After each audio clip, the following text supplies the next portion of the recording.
প্রার্থীরা একটু এক্সাইটেড হবে। আমার কাজ, ওরা আমার ছাত্র, আমারই ছেলের মতন, আমারই মেয়ে, আমি বকা দিব, বকা দিয়ে আবার আদর করবো, মেয়েদেরকে কোনো অসুবিধা নেই, সরাই দিচ্ছি, ওরা আস্তে আস্তে সরাই দিচ্ছি, ওরাও খুব একটা কিছু করছে না, ওরাও সরে যাচ্ছে, আপনারা দেখেছেন। তো এটা আমি তেমন কোনো ক্রিটিক্যাল কিছু মনে করি না, বাকি সব সুন্দরভাবে চলছে, ডিসিপ্লিন আছে, সব অল ফাইন।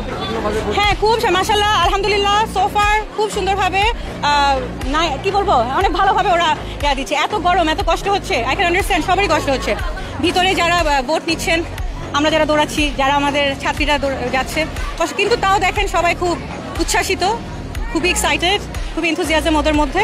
কোথায় জিজ্ঞেস করি মব, এই যে এখন যাবো, একটু বকা দিব, ওরা একটু আমার সাথে কথা বলবে, এটাকে আপনারা যদি মব বলেন, এটা আসলে কোনো মব না। আমার ছাত্রদের আমি কথা বলতেই পারি, এরকম করে বন্ধুরা, হ্যাঁ না, এটা একটা মবের মধ্যে পড়ে না। শুধু আমরা মব ওয়ার্ডটাকে ওভার ইউজ না করি। Thank you.